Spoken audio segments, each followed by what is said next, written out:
Hello viewer, we have that shape, so let's edit that shape design with different features into it.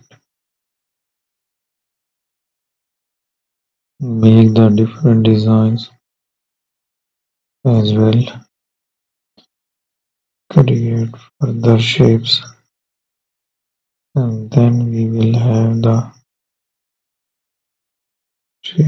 shape into it.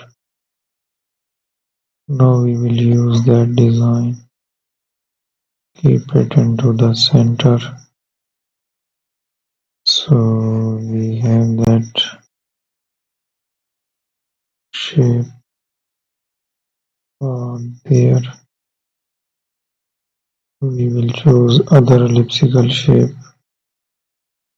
for more designs.